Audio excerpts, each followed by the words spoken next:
पिछले एपिसोड में देखा कि शियाओ वोएड किंग बीस्ट को काफी बुरी तरीके से मार रहा था और उसने सोल सर्चिंग मेथड से नेदर वर्ल्ड के बारे में जानने की कोशिश की, पर उसकी सोल पर प्रतिबंध लगा हुआ था। इसीलिए शियाओ ने उसके एक पैर को काट डाला और एशियन पिल फर्नेस में उसे उबालने लग गया था। वोएड किंग बीस्ट ने बचने की कोशिश की, पर शियाओ ने उसका सर भी उड़ा दिया। लेकिन वोएड किंग बीस्ट मरा नहीं था, बल्कि उस सिगरेट तिलिस्मान की वजह से निर्वाणा लेवल में पहुंच गया। उसने शियाओ को वोएड शेकल्स में जकड़ लिया था, जिससे कोई भी आजाद नहीं हो सकता था। शियाओ ने कुनपिंग टेक्निक का इस्तेमाल किया और साथ ही अपने सुप्रीम बोन से रीइंकार्नेशन पावर को बढ़ाया था, क्योंकि वोएड किंग की टेक्निक वक्त को नहीं रोक सकती थी। इसीलिए शियाओ आजाद हो गया और उसने काफी पावरफुल एनर्जी के साथ वोएड किंग को नष्ट कर दिया था, जिससे उसके अंदर कैद कई सारी इमोर्टल की सोल को मुक्ति मिल गई थी। उन्होंने शियाओ का शुक्रिया अदा किया, पर शियाओ को नेदर वर्ल्ड के बारे में कोई जानकारी नहीं मिल पाई थी। शियाओ उस वोएड बीस्ट की एक टांग पाकर ही खुश था। अब हमें इस बैटलफील्ड के एक एरिया का सीन दिखाया जाता है, जहाँ तियाशियन एकेडमी के सभी डिसेबल को भी पता चल गया था कि यहाँ एक दूसरी दुनिया का वोएड किंग बीस्ट मौजूद है, जिससे काफी लोगों का शिकार किया। इसीलिए वो एक जगह पर इकट्ठा हो गए थे, क्योंकि इन्हें लग रहा था कि जरूर ये नेदर वर्ल्ड लोग कुछ शातिर योजनाओं के साथ यहाँ आए हैं, और अगर वो अलग अलग होकर उनके खिलाफ लड़ते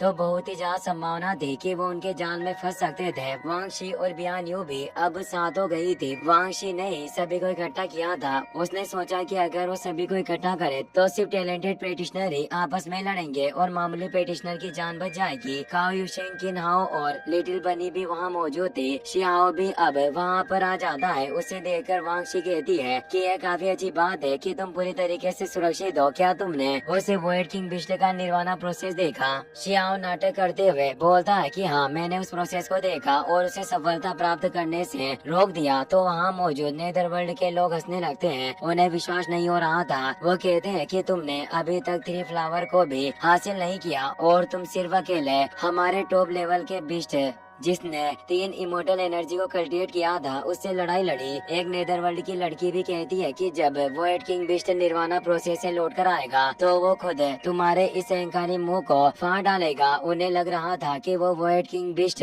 ब्रेक थ्रू करने के लिए वोएड में चला गया होगा। तभी वहाँ पर जुआन कुन तेजी से आकर गिरता है। वो गंभीर रूप से घायल हो चुका था। ये देखकर वो परेशान होते हैं, पर जुआन कुन हार मानने वाला नहीं था। वो अपनी अर्थ टेक्निक से कई सारे स्पाइक को क्रिएट करके हमला करता है। तभी वहाँ पर रेड रिंग डिस्क से हमला होता है, जो एक तरह का red long conductor transformation device था, जिससे वो अर्थ स्पाइक नष्ट हो जाते हैं और जुआन कुन तेजी से नीचे जाकर गिरता है और कमजोरी की वजह से बेहोश हो जाता है। अब उस रेड डिस्क को नेदर वर्ल्ड का ग्रेट पेटिशनर अपने पास ले लेता है। उसका नाम मो दाओ होता है और वो नेदर वर्ल्ड की उस पृष्ठ मो जियान का ही भाई था, जिसकी पावर गॉड रियल्म में होती है और वो मो कबीले का मेंबर होता है और उसे अपने बहन मो जियान के साथ ट्विन हीरोज के नाम से जाना जाता था। उन दोनों ने ही काफी छोटी उम्र में 3 फ्लावर रियल्म को पार कर लिया था और इसके साथ ही उसने ग्रेट इमोर्टल से भी ग्रुप टेक्निक को व्यक्तिगत रूप से प्राप्त किया था और अभी तक उसने कई सारे पावरफुल लोगों को पराजित कर दिया था, जिससे नेदरवर्ल्ड के प्राणियों के बीच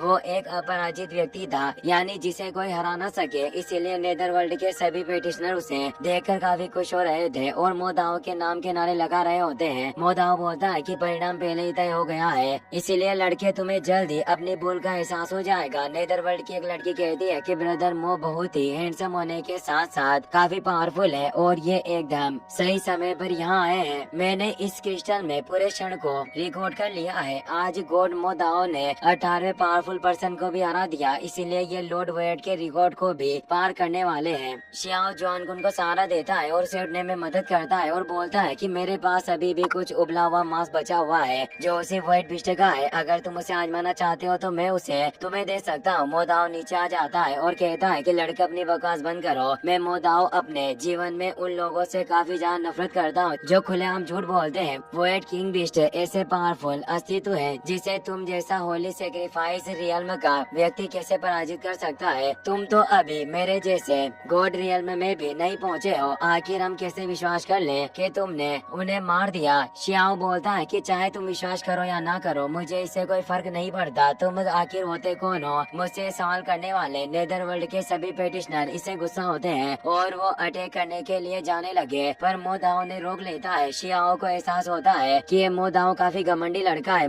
मुझे इसके साथ थोड़ा खेल कर मजे लेने चाहिए और साथ ही मैं इसे नेदरवर्ल्ड की पावर को गहराई से समझ सकता हूँ और ये एपिसोड भी इंटरेस्टिंग बन जाएगा। ये सोचकर वो आगे आकर कहता है कि तुम भले ही अपने पास कितने ही पावरफुल ट्रेजर संजोते हो, पर मेरे लिए सिर्फ एक फालतू जानवर के चारे के समान है। तुम जैसे अवज्ञाकारी लोगों का भाग्य हमेशा पैरों की धूल बनना होता है, इसीलिए तुम्हारा हाल भी मैं उस वाइट किंग बिस्ट के जैसा ही करूंगा। इससे एक नेदरवर्ल्ड पेटिशनर को काफी गुस्सा आता है और उन नेटो नाम के एक सरपेंट पेटिशनर को कहता है कि इस ज्यादा बोलने वाले लड़के को जल्दी से मार देना चाहिए। और अब सभी पेटिशनर मोदाओ को उसे मारने के लिए बोल रहे थे, जिससे मोदाओ अपने तीनों इमोर्टल एनर्जी स्ट्रेंथ को एक्टिवेट करके शियाओ पर अटैक करने के लिए आता है। पर वांग शी को लगता है कि शियाओ के पास सिर्फ 2 इमोर्टल एनर्जी स्ट्रेंथ है, इसीलिए वो इस हमले से नहीं बच सकता और वो अपने पावर से शियाओ को प्रोटेक्ट करती है और इस तरह मोदाओ का हमला रुक जाता है। वो बोलती है कि मेरे बेटल सर्वेंट के पास सिर्फ 2 इमोर्टल एनर्जी मौजूद है, फिर भी तुम उसके खिलाफ लड़ना चाहते हो क्या? तुम्हें कमजोर लोगों को धमकाकर मारने से खुद को मजाक का पात्र बनने से डर नहीं लगता? तभी नेटो नाम का वो स्नेक पेटिशनर ऊपर आ जाता है और कहता है कि मोदाओ इस लड़के को मारने के लिए आपको अपने हाथ गंदे करने की कोई जरूरत नहीं, इस गंदगी को मैं खुद अपने हाथों से साफ करूंगा। और वो तेज एनर्जी अटैक को एक्टिवेट करने लगता है, पर तभी शियाओ टेलीपोर्ट होकर उसके पास पहुंच गया और वो नेटो को एक काफी पावरफुल किक मारता है, जिससे उसके दोनों लायन हेड कट जाते हैं और वो जमीन पर धड़ाम से आ गिरा। नेदरवर्ल्ड के लोग इससे डर गए, मोदाओ भी परेशान हो गया था। शियाओ कहता है कि अगर तुम लोग खुद अपनी मौत को न्योता नहीं देना चाहते हो तो अपने रहम की भीख मांगो, हो सकता है कि मैं तुम्हें जिंदा छोड़ दूं। केनोबी नाम का वो स्नेक पेटिशनर भी वहाँ जाता है। वो कहता है कि क्या तुम लोग नहीं देख पा रहे कि ये एक बॉडी कल्टिवेटर है, जिससे इसकी बॉडी एक जेट की तरह ही चमकदार है और ग्रेट पावर को होल्ड करती है और इसमें एक प्रेशियस रोशनी छिपी हुई थी। हेवन कोड रियल्म के नीचे होने के बावजूद भी शियाओ फिजिकल बॉडी के मामले में टॉपर था, जिससे उसकी पावर इतनी ज्यादा थी कि सभी उसकी बॉडी देख पा रहे थे। बियानु कहती है कि वांगशी, अब मुझे पता चला कि तुम इस लड़के को इतना ज्यादा महत्व क्यों देती हो, तुम्हें शायद इसकी बॉडी काफी ज्यादा पसंद है। ये एक बॉडी कल्टिवेटर है जिससे इसकी ठोस बॉडी पर तुम्हारा दिल आ गया और ये मजबूत होने के साथ साथ एक काफी अच्छा इंसान है। वांगशी कहती है कि अगर तुम इसे लेना चाहती हो तो मैं इसे तुम्हें दे सकती हूँ, मैं वास्तव में इस लड़के को नहीं चाहती। बियानु कहती है कि क्या वास्तव में तुम इस पावरफुल बॉडी वाले बॉडी कल्टिवेटर को मुझे सौंपना चाहती हो? वो काफी ज्यादा दुर्लभ है, पर क्या तुम वाकई मजाक नहीं कर रही हो? पर वांगशी उसकी बातों का कोई जवाब नहीं देती। नेदरवर्ल्ड के पेटिशनर भी बोलते हैं कि ये लड़का एक बॉडी कल्टिवेटर है, इसीलिए इसके फाइटिंग स्टाइल इतनी ज्यादा भयंकर थी, इसने अपनी बॉडी को इस हद तक पीट कर स्ट्रॉन्ग बना लिया है कि यह साधारण हमले इसका बाल तक बांका नहीं कर सकते। वास्तव में ये एक राक्षस की तरह है। शियाओ सोचता है कि ये सिर्फ मुझे एक बॉडी कल्टिवेटर मानते हैं,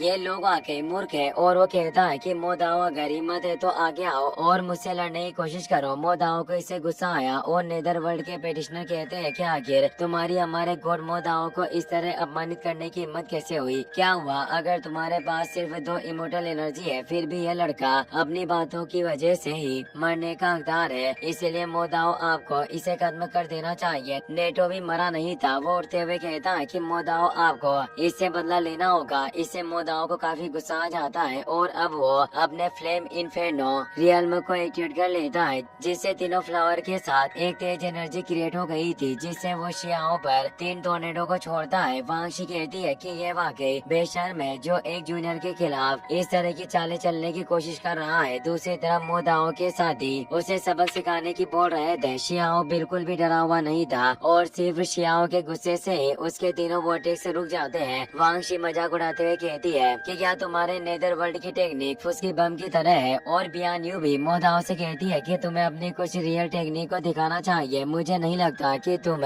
इस 2 इमोर्टल एनर्जी वाले लड़के से लड़ने का साहस कर सकते हो। तभी केनोपी कहता है कि तुम अपनी बकवास बंद करो, ये लड़का कोई मामूली कल्टिवेटर नहीं है। इस लड़के के साथ लड़ना ऐसा है जैसे कोई अपने हाथ बांधकर इसे लड़ रहा हो, फिर भी तुम 2 इमोर्टल एनर्जी स्ट्रेंथ बताकर इसे कमजोर दिखा रहे हो। ये हमारे भाई मोदाओ के खिलाफ अन्याय है। मोदाओ अब ऊपर आ जाता है और बोलता है कि इस लड़के की 2 इमोर्टल एनर्जी भी पर्याप्त से अधिक है। आज मैं आप सबको साक्षी बनाऊंगा कि एक ट्रू दाओ इमोर्टल की पावर क्या होती है और वो अपने रेड लॉन्ग सेंटीपेड को बाहर निकाल लेता है जो उसका बैटल पेड होता है। शियाओ भी उसके सामने आ गया था। वो उस रेड सेंटीपेड को देखकर हैरान हुआ और वो सोचता है कि ये कीड़ा मुझे जाना पहचाना हुआ लग रहा है। उसे याद आता है कि उसने इसे नेदर वर्ल्ड की मोजियान के हाथ में देखा था। मोदाओ कहता है कि तुम चिंता मत करो, हम राक्षस नागरिकों के जैसे नहीं है। तुम्हारी इस कठिन कल्टिवेशन टैलेंट को देखते हुए मैं तुम्हारी जान बख्श सकता हूँ अगर तुम पूरी जिंदगी मेरी सेवा करो। शियाओ कहता है कि नादान लड़के, अगर हम एक शर्त लगाए तो कैसा रहेगा। मोदाओ को गुस्सा आ गया। वो बोला कि आखिर तुम किसे नादान लड़का कह रहे हो, मैं तुम्हें अपने 10 मुंह के अंदर निश्चित रूप से खत्म कर दूंगा। शियाओ कहता है कि अब में से जो भी आएगा वो जीवन भर एक बैल और घोड़े की तरह दूसरे की सेवा करेगा। क्या तुम्हें मेरी इस शर्त को मानने की हिम्मत है। मोदाओ को इन बातों से काफी ज्यादा गुस्सा आ रहा था और वो अपने पावर ऑफ फायर को एक्टिवेट कर लेता है जिससे कई सारे फायर बर्ड एक साथ बाहर आते हैं और शियाओ पर हमला करने के लिए बढ़ रहे थे, पर शियाओ बिल्कुल भी हिल नहीं रहा था। मोदाओ हैरान हुआ कि इस लड़के ने खुद ही अपनी मर्जी से शर्त लगाई, फिर अब क्या ये खुद ही हार मान रहा है। और वो बोलता है कि लड़के, अगर तुम पछता रहे हो तो अब काफी देर हो चुकी है। पर शियाओ बस चैन की सांस ले रहा था और सोचता है कि मुझे अभी अपनी असली पहचान छिपानी है, इसीलिए मैं अपनी ट्रेजर आर्ट का इस्तेमाल नहीं कर सकता। और वो एक आर्टिफैक्ट की मदद से उन फायर बर्ड को खत्म कर देता है। मोदाओ हैरान हुआ कि उसके पास एक पावरफुल आर्टिफैक्ट है। दरअसल ये बर्ड शूटिंग प्लेट्स थे जिसे शियाओ ने अपने हाथों से बनाया था जो किसी भी बर्ड को खत्म करने की काबिलियत रखते थे। मोदाओ हैरान हुआ। वो कहता है कि तुम एक विश्वासघाती बदमाश हो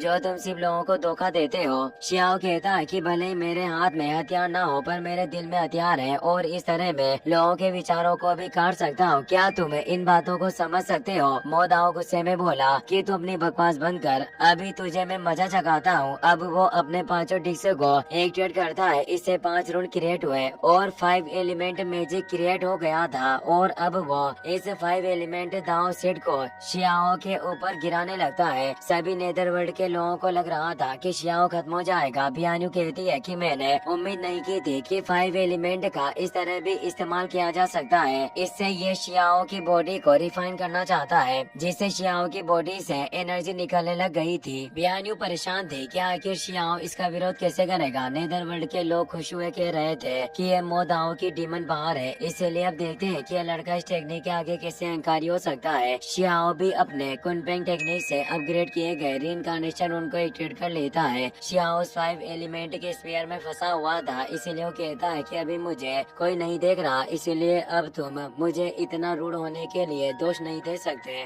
और वो अपने एक पंच में ही उस 5 एलिमेंट स्फीयर को नष्ट कर देता है और तेजी से मोदाओ पर अटैक करने बढ़ा। मोदाओ बचने की कोशिश करता है पर शियाओ टेलीपोर्ट होकर उसके पीछे चला गया और एक किक मारकर मोदाओ को काफी दूर कर देता है। शियाओ उस पर एक पावरफुल हमला करता है पर मोदाओ वक्त रहते से बच जाता है, पर इस पावर से ही वॉइड में क्रैक हो गया था। नेदरवर्ल्ड के लोग हैरान हुए कि आखिर ये लड़का इतना पावरफुल कैसे हो सकता है जो इसके एक मुक्के ने ही वॉइड में क्रैक उत्पन्न कर दिया। वास्तव में इस दुनिया के बॉडी कल्टिवेटर बहुत ही डरावने हैं। शियाओ कहता है कि तुम्हारी नेदरवर्ल्ड की टेक्निक कुछ भी स्पेशल नहीं है। मोदाओ कहता है कि मैंने अभी तक जिन टेक्निक का इस्तेमाल किया उससे तुम अपनी ताकत को नहीं आंक सकते, क्योंकि अब तक की सभी टेक्निक जिसका मैंने इस्तेमाल किया वो तुम्हारे ही रियल में की थी जिससे वो स्वाभाविक रूप से कमजोर थी। पर अब मैं अपने कबीले की सच्ची विरासत की पावर दिखाऊंगा और अपने डिवाइन रूल के साथ रेड सेंटीपेड को एक्टिवेट करने लगता है। ये मो फैमिली की सीक्रेट हेरिटेज 9 इंपियल हेवन टेक्निक थी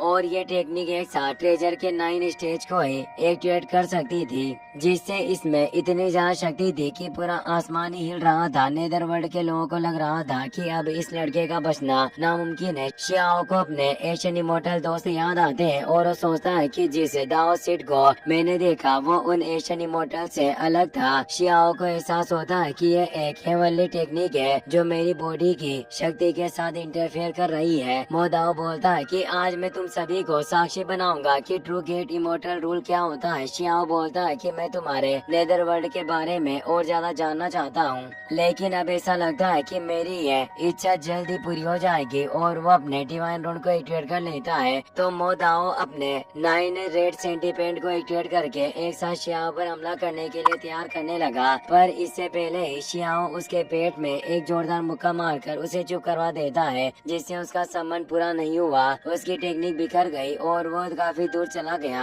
वो हैरान हुआ कि उसकी ट्रेजर टेक्निक आखिर विफल कैसे हो गई। वो कहता है कि तुम हमारे कबीले की लो ब्रेकिंग टेक्निक को तोड़ने की हिम्मत कैसे कर सकते हो, और वो अपने डिस्क से उससे लड़ने लगता है। पर शियाओ के पंच ही इतने स्ट्रॉन्ग थे कि वो उन डिस्क को तोड़ रहा था, और अब शियाओ उसका पैर पकड़कर उसे जोर से घुमाकर जमीन पर फेंक देता है और उसकी गर्दन पकड़कर उसे ऊपर उठा लेता है। मोदाओ कुछ कर ही नहीं पा रहा था। शियाओ उसे कहता है कि नादान लड़के, क्या तुम अब मेरे सेवक बनने के लिए तैयार हो? नेदर वर्ल्ड के लोग गुस्सा होते हैं कि आखिर इस लड़के की मोदाओ को छूने की हिम्मत कैसे हुई, और वो सभी एक साथ शियाओ पर हमला करने के लिए उस जगह पर आ गए। पर वो शियाओ पर हमला नहीं कर सकते थे क्योंकि मोदाओ की जान अभी भी शियाओ के हाथों में थी, और अगर उन्होंने एक कदम भी आगे बढ़ाया तो शियाओ मोदाओ को मार सकता था। शियाओ मोदाओ को लेकर वहाँ से जाने लगता है और कहता है कि अगर तुम लोगों में हिम्मत है तो मेरे पास आना और खुद इसे लेकर जाना। ये कहकर शियाओ वहाँ से जाने लगता है। वो सभी नेदरवर्ल्ड के पेटिशनर शियाओ का पीछा करने लगते हैं। इसी के साथ ये एपिसोड यहीं पर खत्म हो जाता है। वीडियो पसंद आया हो तो अपने दोस्तों के साथ शेयर करना, साथ ही इस वीडियो को लाइक और चैनल को सब्सक्राइब करने के लिए आपका तहे दिल से शुक्रिया। Thanks for watching.